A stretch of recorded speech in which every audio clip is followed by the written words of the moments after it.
Let's solve the MCQ question है ना given in the books. इस चैप्टर में जो एमसीक्यू क्वेश्चन दिए उसको सॉल्व करते हैं।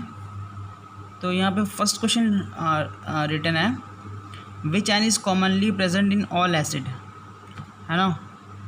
तो कौन सा आयन प्रेजेंट होता है। तो यहाँ पे देखिए पहला ऑप्शन लिखा H+ आयन। हमको पता है कोई अगर एसिड है ना, if there is any acid, कोई एसिड अगर हम लोग ले लेते हैं,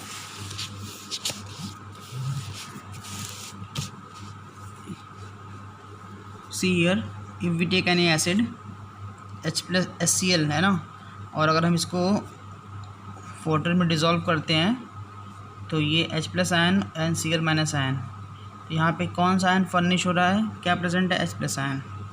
एक है OH, ये ऑप्शन हो नहीं सकता है। H2O+, ये भी नहीं हो सकता। अगर हाइड्रोनियम आयन लिखा होता तो वी कैन से, है ना, एंड Cl- आयन। ठीक है, तो ऐसा नहीं कि सारे एसिड में आप HCl लिए तो Cl- प्रेजेंट है, लेकिन ये कंपल्सरी नहीं कि सारा एसिड HCl ही हो। अगर H2SO4 होगा तो क्या उसमें Cl- प्रेजेंट है, नहीं। यहाँ पे क्या होगा, H+ ion plus SO4 2- ion. तो सही ऑप्शन क्या है हमारा, ए, है ना।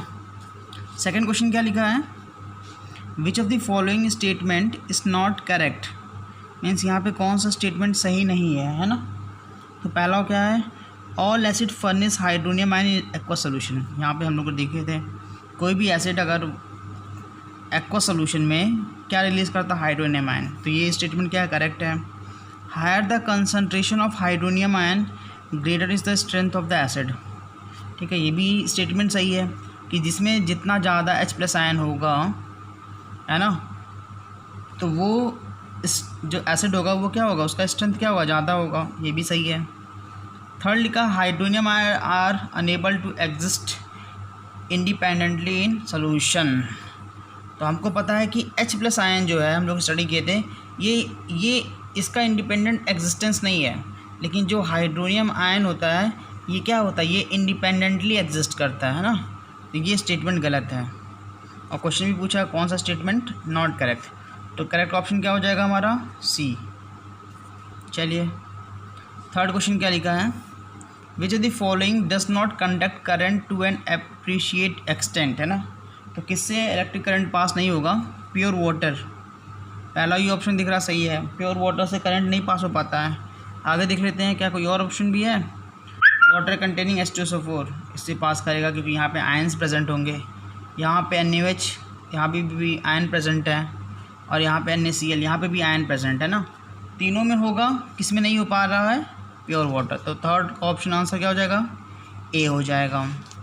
फोर्थ में देखते हैं क्वेश्चन क्या है, which of the following is not an acid. कौन एसिड नहीं है। तो H2SO4 एक एसिड है, एसिटिक एसिड भी एक एसिड है, HBr भी हाइड्रोब्रोमिक एसिड है, ग्लूकोज ये एसिड नहीं है। तो करेक्ट ऑप्शन क्या है, बी। फिफ्थ क्वेश्चन क्या लिखा है, in a basic solution the colour given by the methyl orange is, है ना। तो बेसिक सोल्यूशन में मिथाइल ऑरेंज, तो हमको याद होना चाहिए कि जो मिथाइल ऑरेंज होता है ना, जब ये न्यूट्रल होता है तो कौन सा कलर होता है इसका, ऑरेंज कलर होता है। स्टडी किए हैं। अगर एसिड से ट्रीटमेंट कर दिया जाए तो कौन सा कलर मिलेगा, रेड, और अगर बेस से कर दे तो येलो। तो करेक्ट ऑप्शन देख लेते हैं कौन सा है, कहाँ पे येलो है, D, yellow is the correct option. चलिए फिर लिखा है the gas evolve on treating calcium carbonate with HCl। तो यहाँ पे अगर हम कैल्शियम कार्बोनेट का रिएक्शन HCl से करा दें तो यहाँ पे रिएक्शन देख लेते हैं, कैल्शियम कार्बोनेट प्लस क्या, HCl। तो क्या फॉर्म होगा, है ना, calcium carbonate with the HCl। तो क्या बनेगा, कैल्शियम CaCl2 बन जाएगा, प्लस यहाँ से गैस रिलीज होगा, कार्बन डाइऑक्साइड गैस, और साथ में क्या बन जाएगा, वाटर, है ना। तो कौन सा गैस इवॉल्व हुआ, कार्बन डाइऑक्साइड। करेक्ट ऑप्शन क्या है, CO2। सेवेंथ में the ion furnished by all alkali in the aqua solution are. ठीक है, तो आयंस कौन सा फर्निश होता है एल्कली से, OH- आयन। तो सेवेंथ का क्या हो जाएगा, सी ऑप्शन करेक्ट है। 8 क्वेश्चन पे जाते हैं, विच of the following statement is not correct, है ना, कौन सा सही नहीं है। तो caustic alkali have the coercive action on the skin, सही है। एल्कली का और एसिड का दोनों का कोरेसिव एक्शन होता है स्किन पे। फिर लिखा है बी, है ना, alkali turns blue litmus red. क्या ये सही है? एल्कली ब्लू लिटमस रेड करता है? नहीं, रेड को क्या करता है? ब्लू करता है। तो ये गलत हो गया। ब्लू लिटमस रेड कौन करता है? एसिड करता है। तो इसका करेक्ट ऑप्शन क्या हो जाएगा? बी हो जाएगा। 9th का क्या है? Which of the following statement is correct? कौन सा सही है? तो acidic nature increases with the increase in pH, ये गलत है। पीएच बढ़ने पे एसिडिक नेचर डिक्रीज़ करता है, इंक्रीज़ नहीं करता है। तो ये तो हो नहीं सकता। PH of the neutral solution is 0, तो पीएच न्यूट्रल सोल्यूशन का कितना होता है? 7 होता है, लेकिन यहाँ पे क्या लिखा है? 0 लिखा हुआ है।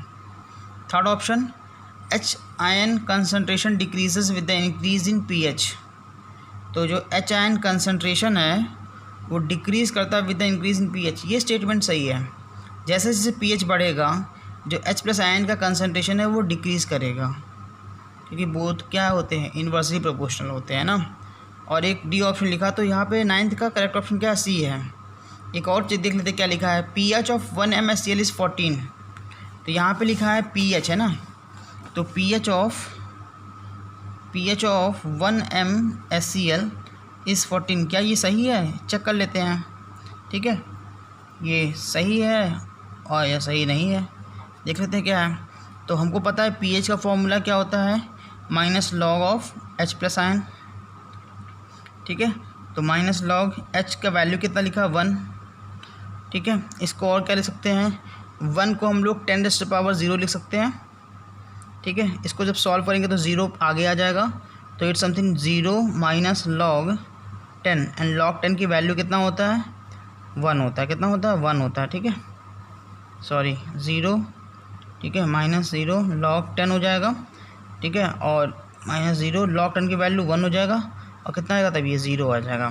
तो यहाँ पे pH 0 निकलेगा, 14 नहीं। तो ये स्टेटमेंट भी क्या हो जाएगा? फॉल्स हो जाएगा। चलिए 10th है, which of the following is not an antacid? कौन सा एंटासिड नहीं है ना।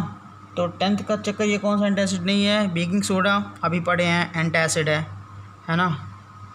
मैग्नीशियम हाइड्रोक्साइड एंटासिड है। मिल्क ऑफ मैग्नीशिया ये भी एंटासिड है, क्योंकि इसका फॉर्मूला क्या होता है? MgOH का वोल्ट वाइज, तो it is antacid. Tartaric acid नहीं है ना, टार्टेरिक एसिड नहीं होगा। तो करेक्ट ऑप्शन क्या हो जाएगा? डी हो जाएगा यहाँ पर। नेक्स्ट है, which of the following salt is not soluble in the cold water? तो कौन कोल्ड वाटर में सॉल्युबल नहीं है? तो PbCl2, इसका करेक्ट ऑप्शन क्या है? 11, PbCl2 हो जाएगा। नेक्स्ट है, एन एक्वा सोल्यूशन विच और which the following salt is neutral to the litmus? कौन लिटमस के लिए न्यूट्रल है? तो यहाँ पे करेक्ट ऑप्शन सी दिख रहा है। क्यों? क्योंकि यहाँ पे सोडियम सल्फेट लिखा हुआ है ना, सोडियम सल्फेट Na2SO4। ये किससे मिलके बना होगा? ठीक है, यहाँ पे NaOH रहा होगा बेस के फॉर्म में, और एसिड क्या रहा होगा? H2SO4। देखिए दोनों क्या हैं? दोनों स्ट्रॉन्ग हैं। ये स्ट्रॉन्ग एसिड है, ये स्ट्रॉन्ग बेस है, तो ये सॉल्ट भी क्या होगा? स्ट्रॉन्ग होगा। और दोनों कंपोनेंट स्ट्रॉन्ग है, तो दोनों आपस को न्यूट्रलाइज़ किए होंगे, इसलिए ये क्या होंगे? न्यूट्रल होंगे। किसके लिए? लिटमस के लिए। कौन सा which gas is use for sterilising drinking water? तो कौन सा होता है? क्लोरीन। नेक्स्ट है, chemical form by passing chlorine over slag lime. ठीक है, तो 14 क्वेश्चन देख लीजिए क्या है। तो chemical passed over chlorine slag, जब क्लोरीन को हम लोग स्लैग लाइम पे पास करते हैं तो क्या फॉर्म होता है? ब्लीचिंग पाउडर फॉर्म होता है। नेक्स्ट है, the chemical formula of the gypsum क्या है? कैल्शियम सल्फेट, है ना, बाई हाइड्रेटेड जो है यहाँ पे डाईहाइड्रेटेड, ये क्या हो गया हमारा? ये जिप्सम का फॉर्मूला है। नेक्स्ट है, number of molecules of water of crystallization present in the gypsum. तो जिप्सम में देखिए कितने वाटर मॉलिक्यूल हैं? 2, तो आंसर कहाँ पे है? 16th का बी हो जाएगा। फिर लिखा है, which of the following give relief sting of the wasp? तो क्या करेक्ट ऑप्शन क्या हो जाएगा? Correct option vinegar. Next, the pH range in our body work smoothly is, वो कितना हो जाएगा? 7 से 7.8, है ना। नेक्स्ट क्वेश्चन है, प्लास्टर ऑफ पेरिस का फॉर्मूला क्या है? तो इसका फॉर्मूला क्या हो जाएगा? बी ऑप्शन करेक्ट है ना, CaSO4.12H2O। अभी ये फ़िलहाल पढ़े नहीं हैं, पढ़ेंगे तो आप वहाँ पे स्टडी कर लेंगे। तो करेक्ट ऑप्शन क्या हो जाएगा? CaSO4, है ना। तो इस तरह आप क्वेश्चन सॉल्व करते रहिए अपने बुक्स का। ठीक है, थैंक यू।